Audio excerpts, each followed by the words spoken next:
One country, two systems is a good policy that must be upheld for a long time. Chinese President Xi Jinping said this just moments ago in Macao while attending a ceremony to mark the 25th anniversary of its return to the motherland. During the ceremony, a new Macao government was also inaugurated, led by Sam Fai, the sixth chief executive.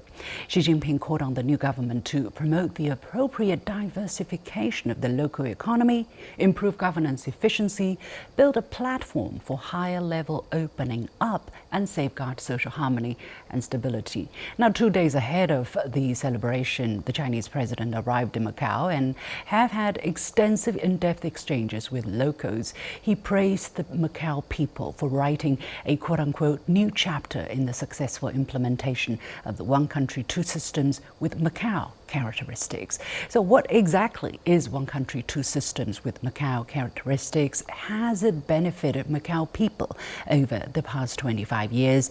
And under the current international situation, what's in store for the city as a time-honored bridge linking the West and the East? Welcome to a special edition of The Point with me, Liu Xin, coming to you live from Beijing. I'm pleased to be joined from Moldova by Alexandr Svetlicinii, Professor of Law at University of Macao. From Hong Kong by Wang Jiayu, Professor of School of Law at City University of Hong Kong. From Beijing by En Wan Hei or Wu Yunxi in Mandarin. She is a Macao citizen and a sophomore student majoring in international relations at Renmin University of China. I'm also pleased to be joined from Macao, where all the action is, by Lam Yok Feng or Lin Yu Feng in Mandarin, Director of the Center for Macao Studies at the University of Macao. She was also a former member of Macao's Legislative Council. She was on site for the ceremony, and I'm joined on the line by Jose Carlos Matias, Director of Macao Business Magazine. The warmest welcome to all of our guests. A very diversified lineup today. But a few sentences on the background of Macao for those who are not very familiar with this city. Now, since the return of the city from Portuguese rule in 1999, Macao has been governed as a special administrative region under the one country, two systems policy, which is a unique arrangement that allows it to maintain its capitalist system and way of life within socialist China. With the gaming industry developing in accordance with the law, Macao is now turning a world-class tourism and leisure center that offers new services, and major emerging economies are booming.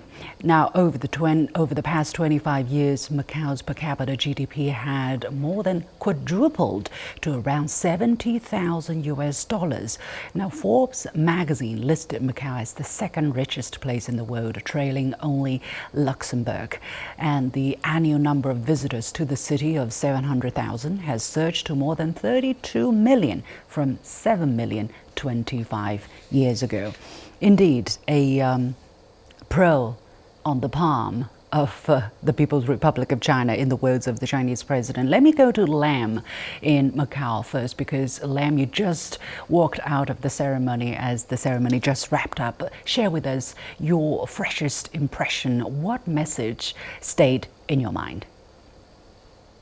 I think the most important message is that President Xi, he affirmed Macao's important role in the history of China and the world kind of globalization. And also, at this time, I think from his speech, he understands Macao very well.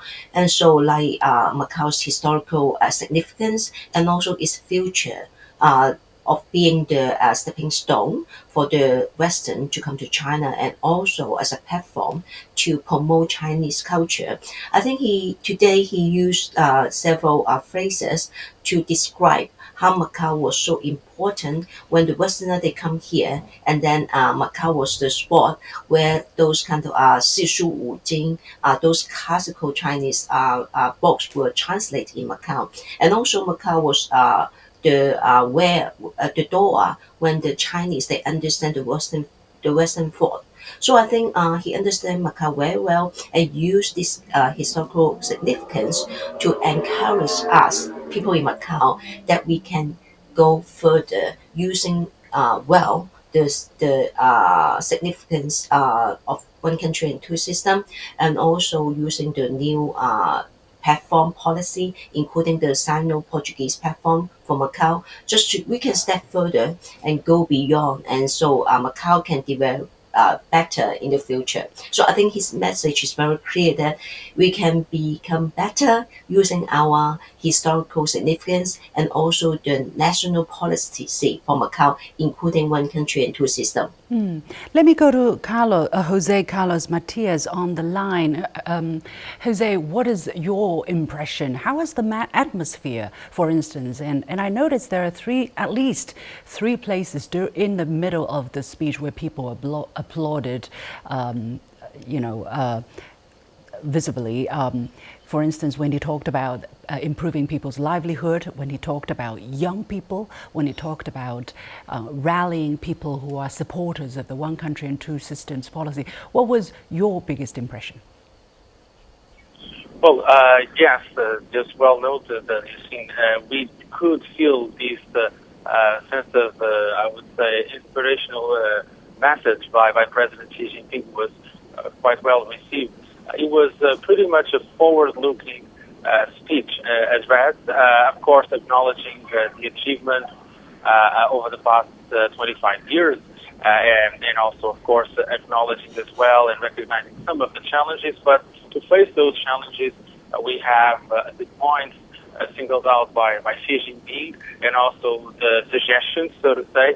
And I would highlight, in line with what Professor Alexandr was mentioning, Macau's unique advantages as key assets, because the city now is set to embark on a path towards more meaningful, appropriate economic diversification. It does not come without some obstacles to meet these aims, and Xi Jinping was singling out the importance of making the most of our city's the city's features, and these are related, of course, also with our history and also with our deep connection with the Portuguese-speaking countries. Actually, I was talking with some friends from the Portuguese community and diplomats, and they were really, really very well impressed by the focus on enhancing Macau's role as a bridge between China and the Portuguese-speaking countries. Mm-hmm. Please stay online. I'll come back to you in just a moment.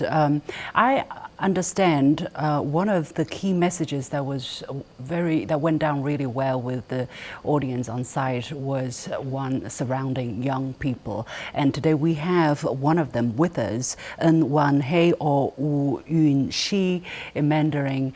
Yunxi, you are a student now on the mainland in Beijing with the People's University of China. You were born in Macau after its return to the motherland 25 years ago. What has been your experience since then? I think since 2012, the overall unemployment rate has remained below 2%, and the median monthly income of the total employed population has increased from 4,920 patakas in 1999 to 17,005 patakas in 2023. What I can feel more impressive is the city appearance of Macau is getting better and better. I'm now a sophomore in Beijing, and I return to Macau on the holiday. I will see the construction of the new reclamation area and the public housing. The government is striving to achieve the home ownership scheme, in addition to new land and new houses. You will also see a 5-star hotel or large integrated resorts. And also, we can provide a good foundation for the development of Macau tourism industry. And I'm always amazed by the changes in the urban landscape of Macau. Well, you're one of the pioneers, shall I say, among Macau students to come to the mainland to live and study. You are studying international relations, but even during your high school years, you led a group of over 20 Macau high school students on a visit to Hengqin, to Zhuhai and Guangzhou in neighboring Guangdong provinces. How do you look at the Greater Bay Area development, and what kind of opportunities are you looking for a person like you, majoring in international relations? What do you plan to do, for instance, in the future? Do you plan to stay in Beijing in the future and look for a job in a related field, or you plan to go back to the Greater Bay Area and closer to your home, Macau? Yeah, I'm now in Beijing, but I think Greater Bay Area there will be more opportunities in the future. When I was the vice chairman of the General Association of Chinese Students of Macau, I led the team to visit the Macau Federation of Neighborhood Association Guangdong office and also the Guangdong Students Federation. Through the introductions and the communication, we had a deeper understanding of the platforms of Greater Bay Areas and also the youth employment policies of the Greater Bay Area, and also the Guangdong, Hong Kong, Macau Greater Bay Area and the demonstration zone in deep cooperation in Hengqin are both the platforms with diversified industrials and potentials. The integration of Macau, Guangdong, and Hong Kong will provide more possibilities for the young people to study, find jobs, start a business, or to live in the Great Bay Area. Therefore, the youth of Greater Bay Area should always equip themselves and actively integrate into the overall situation of national development and seize their opportunity of air. Yeah. Well, thank you very much, Wu Yunxi, and I hope you will find your place for the future where you can put your talents to the best display. Thank you very much for those answers. I would like to go to Professor Svetlicinii for your insights. You have been teaching in the University of Macau, but you're now in Moldova. Help us understand this, the story, and what is your observation of the development of that city, and especially the idea of one country, two systems with the Macau characteristics. For people who are not very familiar with the city, what does that mean?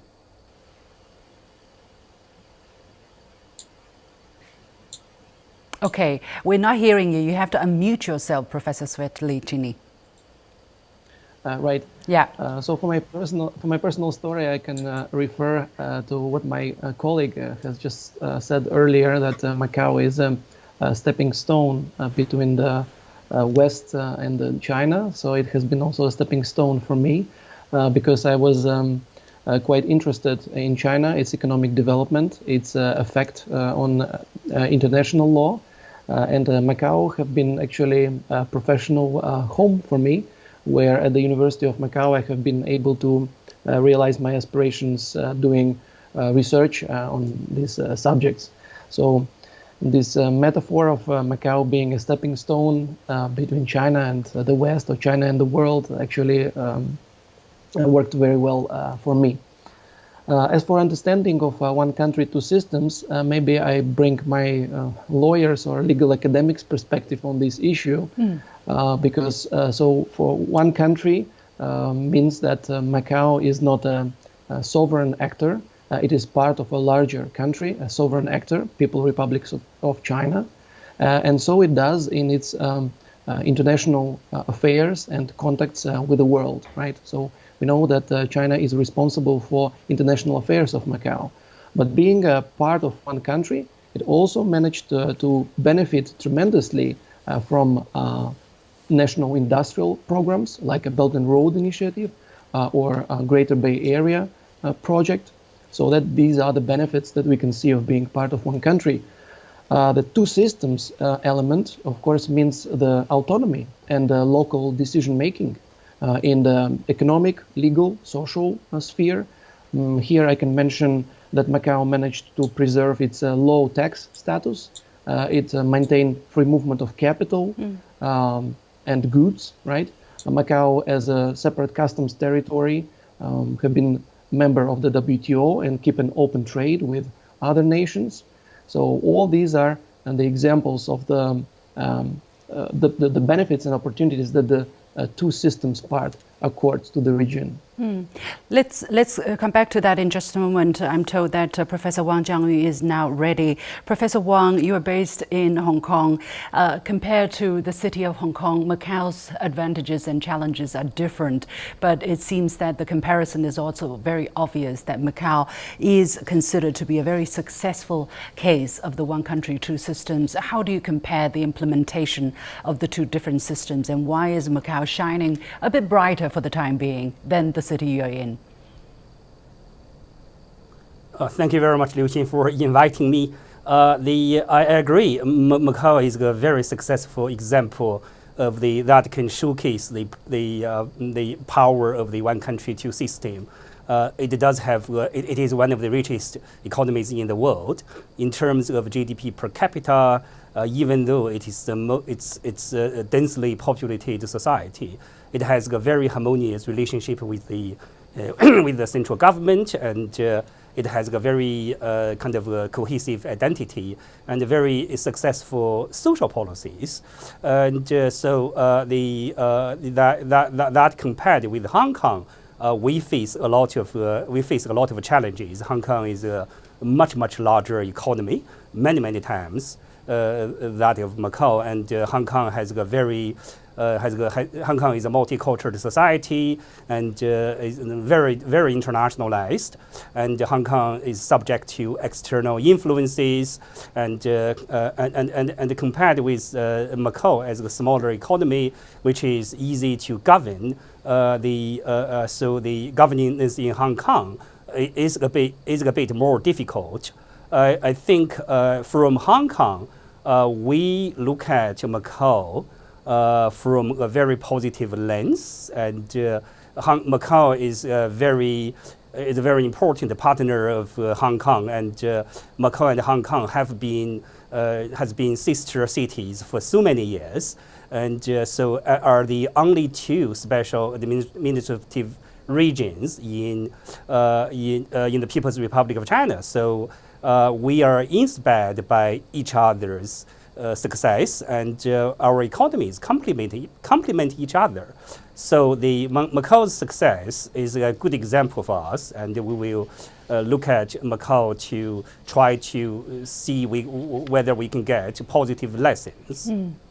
Ms. Lam, let me go back to you as a former Legislative Council member. What was your experience, your understanding of the two systems part? And today I picked up this sentence from President Xi when he, of course, emphasized the one country as the fundamental base of the system, but he also stressed that the two systems part should be optimized, should be best used, and the differences between the two systems should be fully respected, so that the high degree of autonomy can be fully respected.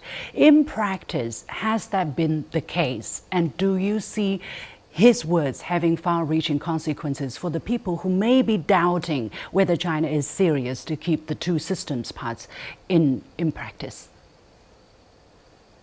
Actually, I can kind of maybe let me put in this way. I agree that you just point out that I think President Xi's message is trying to reaffirm what is one country and two systems and why it is important for Macau.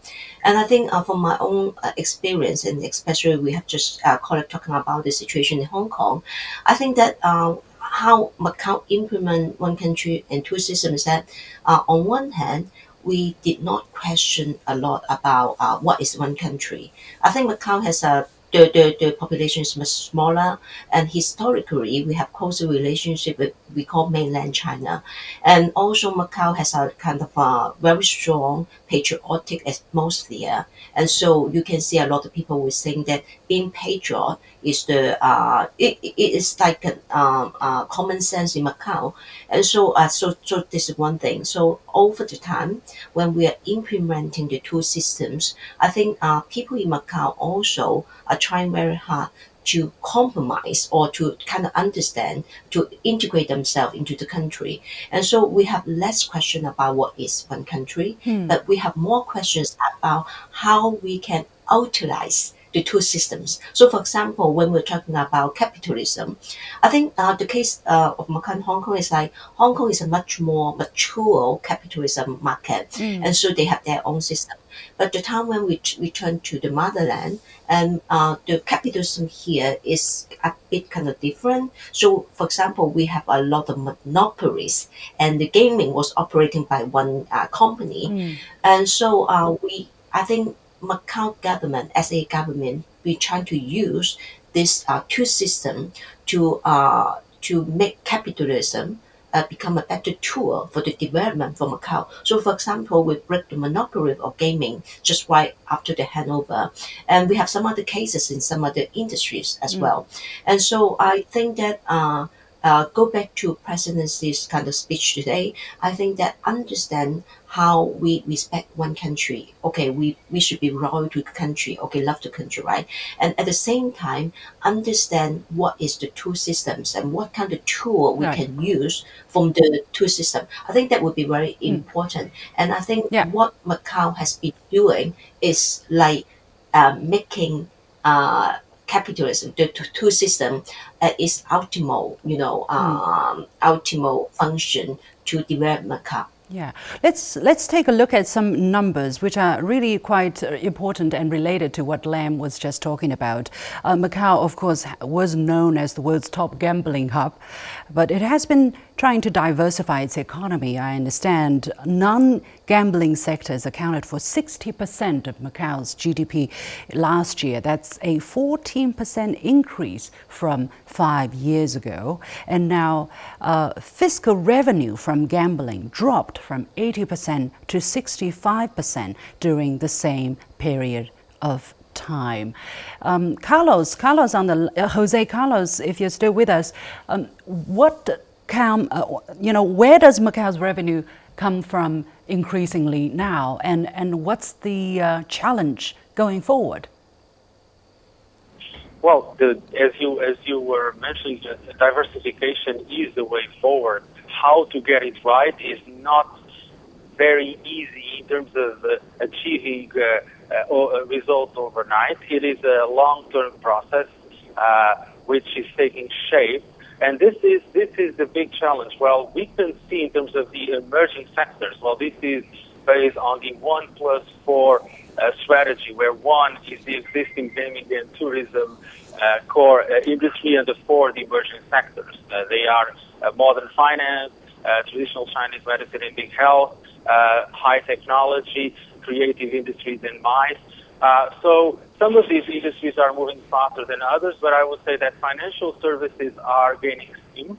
You can see the share of the financial industry within Macau GDP increasing gradually, but of course we have also to make the most of the existing competitive edge that we have. So diversifying integrated tourism first, that's where we have our edge.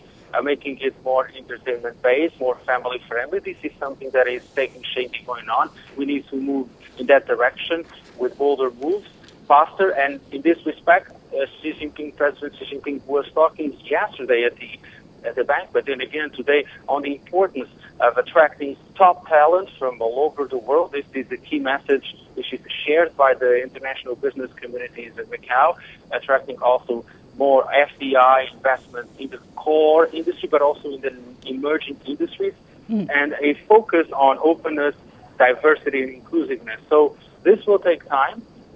We also have to be realistic in terms of what we can achieve in the short term, but the existing gaming and integrated resort companies, players, which are of paramount importance, they are tasked with this mission of assisting and promoting diversification during their 10-year concession period, which began early last year. Okay. Well, Professor Svetlicinii, I got 5 minutes left. I want to give one question to Alexandr and one question to Professor Wang in Hong Kong.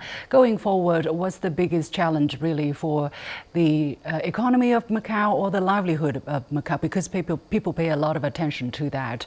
Professor Svetlicinii.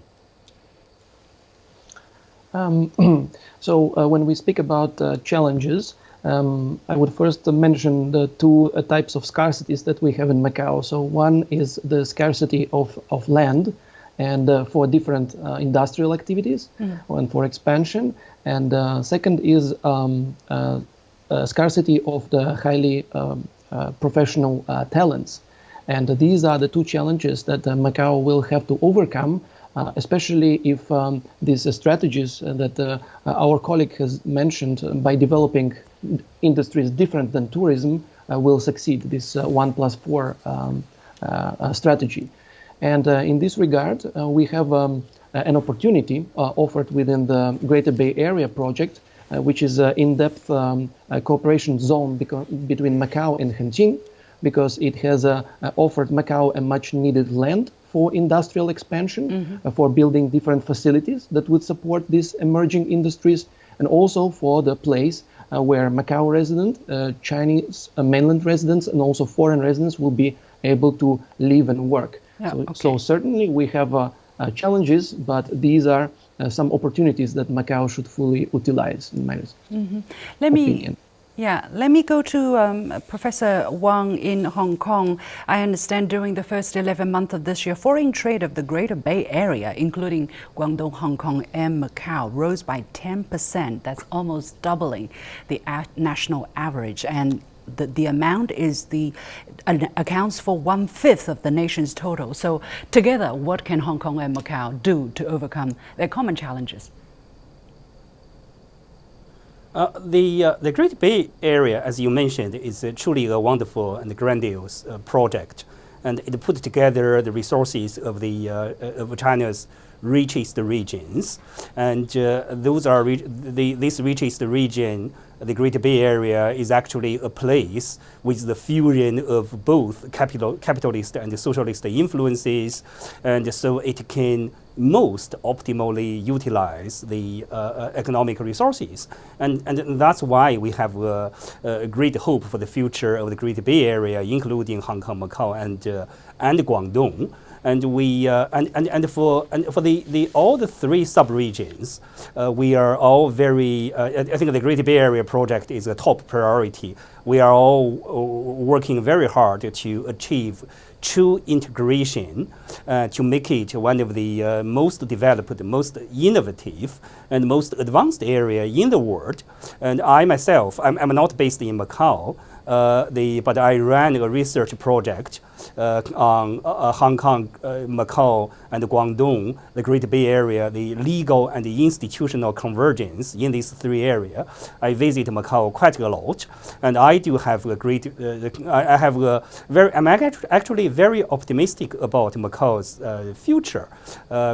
Even though diversification has been regarded as a very important issue, if not a top priority. But Macau is relatively a small market, has a smaller population, so it can afford to focus on one or two very successful areas in which it has comparative advantage. Okay. And Hong Kong we have to leave it there. Time has gone out. Thank you so much to my guests, Alexandr Svetlicinii, Professor of Law at University of Macau, Wang Jiangyu, Professor of School of Law at City University of Hong Kong, and Wan Hui, who has already gone offline, Lam Yuk Fong, a Director of the Center for Macau Studies at the University of Macau, Jose Carlos Matias, Director of Macau Business Magazine, on the line.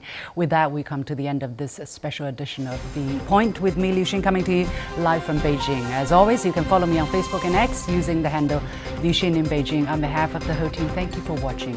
You've got the point.